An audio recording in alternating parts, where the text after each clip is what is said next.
Welcome to the DCTV News at Noon program. I'm Kelsey Keesley. And I'm Kendra Cook. Dolores County Broadcasting Network is the producer of DCTV with support from the Southwest TV Translator Association. If you have a news topic or event you'd like to see covered, give us a call. The studio number is 677-4119. Today's show runs Tuesday at noon, 3 and 6 p.m. and again is re-aired later throughout the weekend with the other weekday broadcast replays. Today's June 12th, 2018, and now the news at noon. According to the Cortez Journal, the Durango Police Department is investigating two separate cases of attempted murder reported during the past few days in Durango. The first incident occurred around 12:01 a.m. Saturday when emergency personnel received a call of a possible stabbing at the Spanish Trails Inn and Suites, 3141 Main Avenue. When contacted by police, the victim, identified as 25-year-old Gabriel Wagoner, had his right lower pant leg covered with blood, as were both of his hands, according to the arrest affidavit. The officer observed a very deep laceration below Wagoner's knee, according to the affidavit. Wagoner told police he was stabbed by James Klaus, age 55, at the Spanish Trails. Wagoner said he had kicked Klaus out of the rented room after Klaus did not help pay for the room for several weeks, resulting in the altercation. Police found Klaus early Saturday at the Spanish Trails. When police encountered him, Klaus pulled out a knife and refused to drop it, according to the affidavit. An officer unholstered his gun and pointed it at Klaus, ordering him again to drop the knife, the report says. Officers eventually used a taser on Klaus and were able to seize him in custody and place him in custody and seize the knife. Klaus told conflicting stories to officers about what happened that night. According to the affidavit, he was taken to the La Plata County Jail on suspicion of attempted murder and obstruction of a peace officer.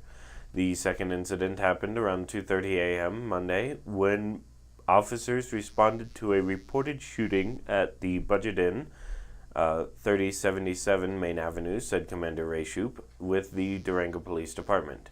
Shoup said police have several people in custody, but the investigation remained active as of Monday afternoon. He declined to release any more information on the incident other than to say the victim survived the shooting.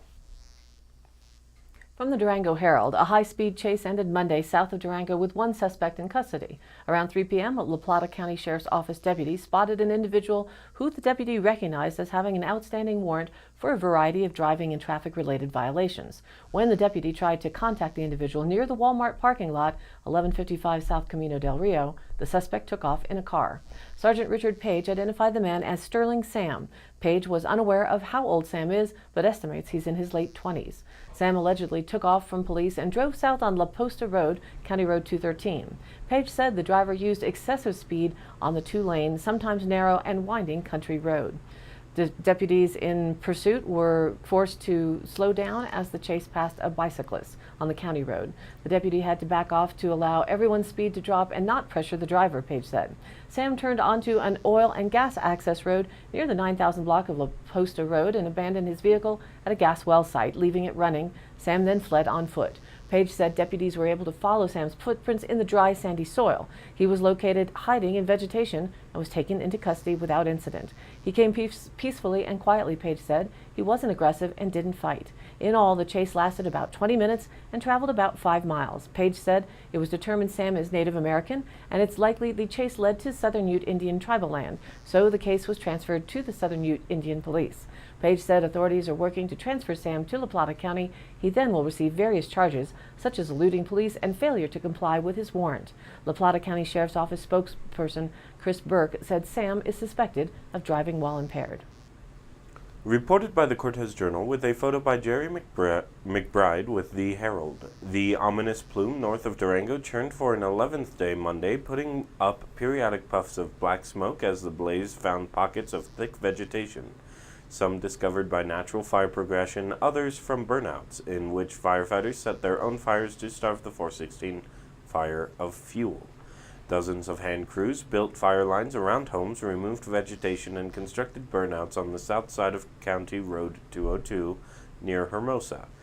The burnouts require care and precision. Fires are set to various parts of a hillside and allowed to run into each other as they move up the mountain. It is a controlled process with fuels removed piecemeal, thereby preventing a massive inferno.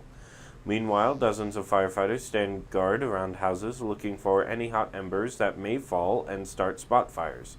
They spray water on landscaping and structures. Air resources keep watch from the sky. It can be an eerie scene. Neighborhoods are evacuated, emergency lights are flashing, fire hoses are sprawled out on roadways, huge vats of water sit ready, some residents leave sprinklers running, ash falls from the sky. Despite the stark landscape, firefighters on County Road 202 were treated to a rare sight Monday. A black bear darted past them, perhaps in search of a more suitable habitat, perhaps frightened by all the firefighting activity. The 416 fire had grown to more than 22,130 acres as of Monday morning, the most recent estimate available, and remained 10% contained as of Monday night. More pre-evacuation notices came Monday, issued for 127 homes along County Road 205. The pre-evacuation includes the east and west sides of County Road 205 from the intersection with County Road 204 to the south of the Falls Creek subdivision to the north. Evacuation orders remain in effect for 2,156 residences. From the Journal, photo credits Emily Rice and Jim Imiaga. Today's update info on the Burrow Fire northeast of Dolores, which started in the Bear Creek drainage on Friday, has rapidly grown to 1,400 acres. The main fire is burning in steep spruce fir timber 5 miles up the Bear Creek Trail on the south side of the canyon. On Friday, embers triggered spot fires on the north side of the canyon, and about 130 wildland firefighters are on scene. There's still 0% containment. Hand crews on Sunday focused their efforts near roads on the southern end of the fire, where the mixed conifer timber, including dead or fallen ponderosa pine and fir, was more dense. The steep, rugged terrain of the Bear Creek area has limited crews' mobility. According to Pat Seekins of the Dolores Ranger District, fire personnel include a fire engine and hotshot crews from Idaho, Nevada, Montana, and Colorado, as well as a smoke jumper crew from Idaho. The cause of the fire is still unknown and is under investigation. Lightning hit the area on June 3rd. Beginning Monday, the Burrow and 416 fires were managed jointly under a Type 1 firefighting crew, which allows for the highest level of resources, including hand crews, equipment, and air support. The San Juan National Forest has implemented forest-wide Stage 3 fire closure this week, which will prohibit most entry into the forest. The purpose of the closure is to protect natural resources and public safety due to the danger of wildland fire. Fire danger on the SJNF remains very high due to exceptional drought and fuel conditions. The closure order is expected to remain in effect until the forest receives sufficient moisture to improve conditions. Grazing on forest lands and access to private land will require written notification and authorization from the district ranger. The Dolores Norwood Road FR 526 will remain open. McPhee Reservoir and the McPhee Boat Ramp likely will remain open, but no shoreline activity will be allowed. All logging and outfitting will be prohibited. The closure prohibits all public entry into the closed area, including campgrounds, trails, trailheads, and National Forest System roads. Violations of the closure carry a penalty of at least $5,000 and 6 months in prison. Due to extremely dry fuel conditions without rain, the fire will continue to grow, Thum said. It will keep going until the monsoons, he said, which do not typically arrive until late July. But we'll see in the weather forecast if there may be some rain from Hurricane Bud later in this week. Tree moisture was measured at just 80%, when normally at this time of year they set at 20%. The trees are stressed and dry and ready to burn, they said. Again, fire modeling shows there is potential for the Burrow Fire and 13 miles away, the massive 416 fire to merge. Public Information Officer Stephen Orr said Southwest Colorado is a high priority in the West for wildland firefighting resources due to the extreme drought conditions. A new specialized medical unit called a Rapid Extraction Module will be arriving at the Burrow Fire for firefighting safety, and air support is available and will be used when most effective. Logistical support for the Burrow Fire is being conducted out of the Dolores High School, including services and camping for firefighters, also at Joe Rowell Park. Montezuma County Sheriff Steve Nowlin said they are contacting residents along Colorado Highway 145 near the fire to advise them to begin thinking about potential pre-evacuation notices. We're telling the public to keep informed and comply with the fire ban and closures, he said. There have been no injuries or structures lost due to the Burrow Fire. Reported by the Durango Herald, at certain times of day, air quality in Durango has been measured at the hazardous level, the poorest level on the Air Quality Index. An air quality advisory has been issued every day since the 416 fire started June 1st. Additional advisories are expected in the coming days, and further advisories are likely in the future, said Scott Landis with Colorado's Air Pollution Control Division. San Juan Basin Public Health is measuring air quality in Bodo Industrial Park and near Florida Road and East Animas Road, County Road 250. The air monitors intake air and then screen the air samples for fine particulates that are less than 2.5 micrometers in diameter. Air pollutants are measured in units of micrograms per cubic meter. Then, based on the measurement, the air is given a score from 0 to 500.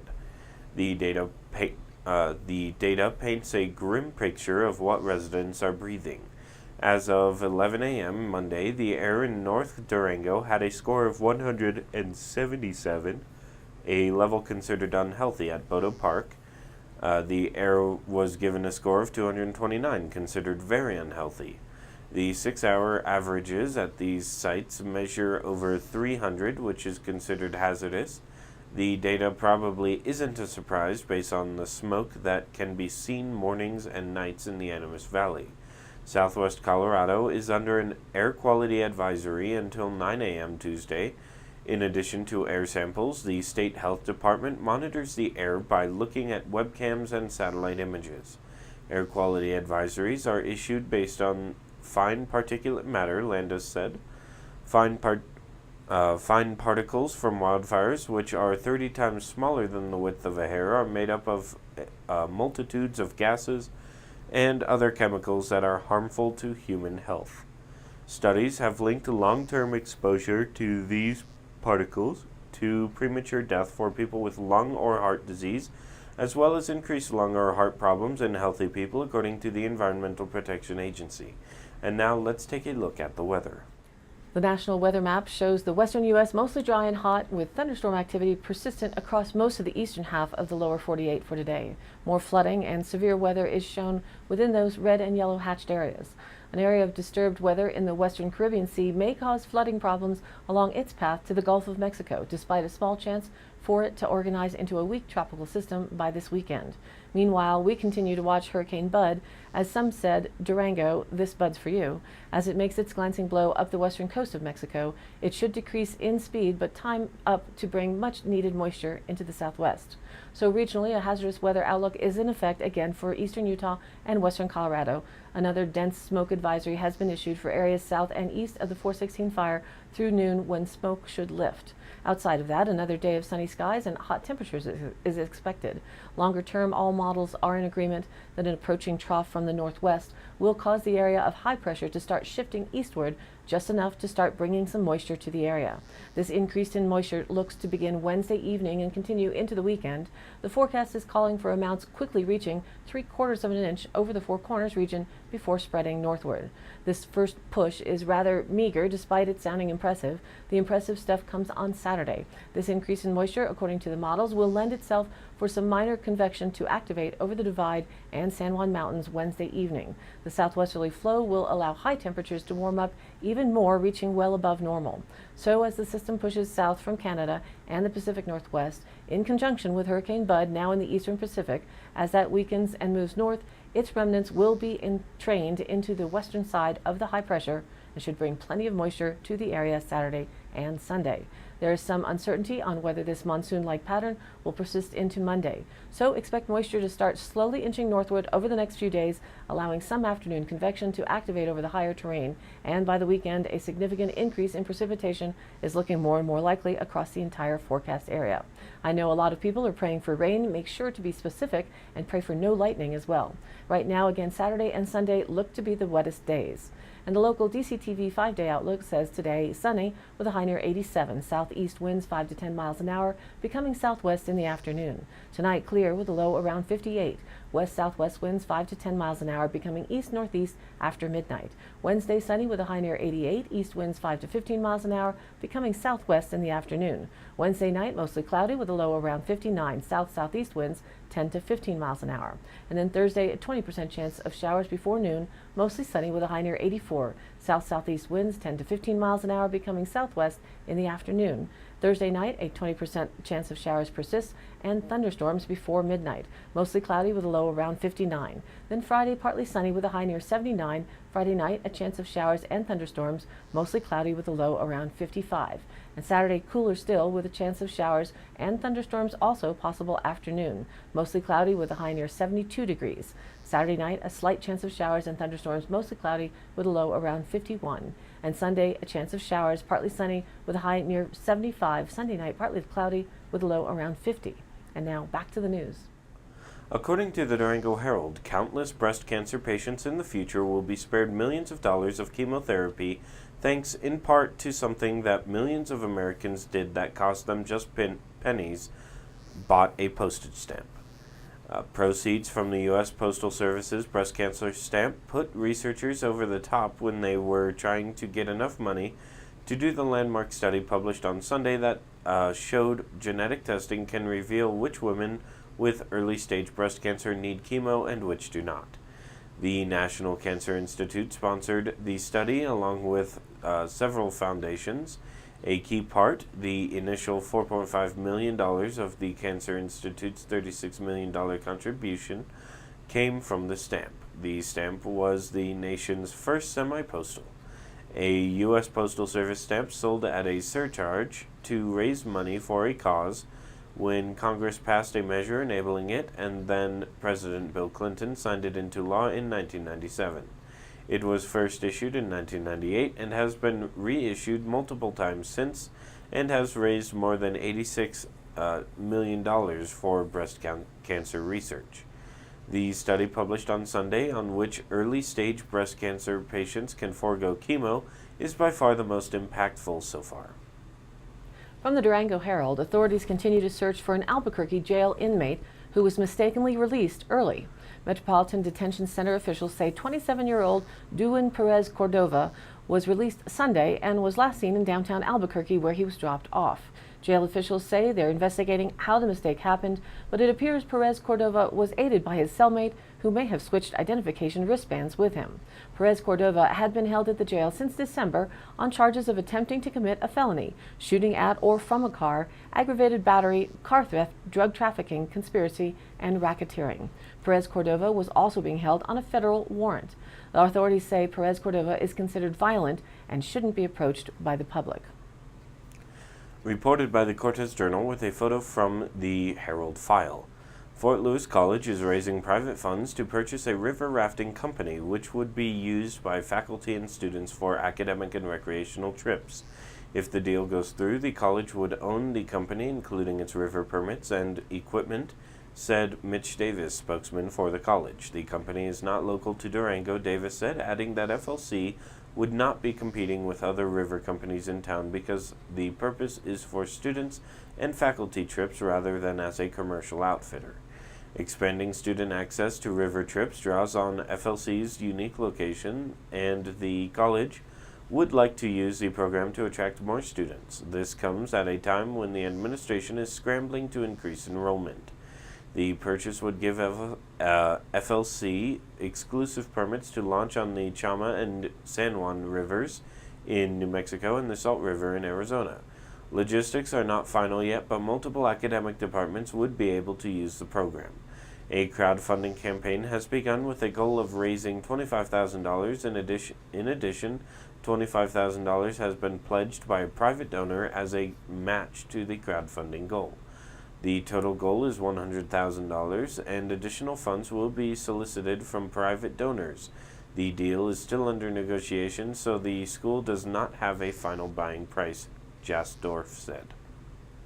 DCTV reporting at the Reaching Out to Community and Kids open house yesterday afternoon to welcome their new projects under the YES Rocks, YES standing for Youth Enrichment Services.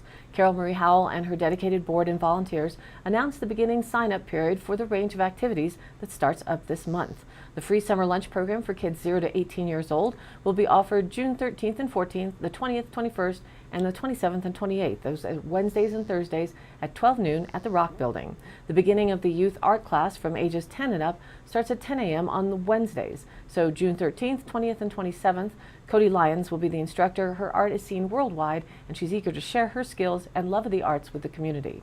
And a special art class for all ages will be held in June at 1 p.m. on the 13th, 20th, and 27th as well. Working towards offering our youth more local opportunities to stay in town this summer, the Yes Rock is offering a skills club for ages 10 and up. Those will be on the Thursdays at 1 p.m., June 14th, 21st, and 28th. And for the teenage range, they're opening up the Hangout Club for 13 years and older, starting around 6:30 p.m. on most Saturdays, starting the 16th of June and the 23rd and the 30th as well. Also, the food distribution drive-through at the Rock for June 26th is available for any Dolores County resident, and that starts at 4:30 p.m. All Yes activities will be held at the Rock Outreach at 128 East Highway 491. If you have any questions, you can contact Carol Marie Howell at 970-738-3562. They'll also be starting up a community walk-in movie night at the football field.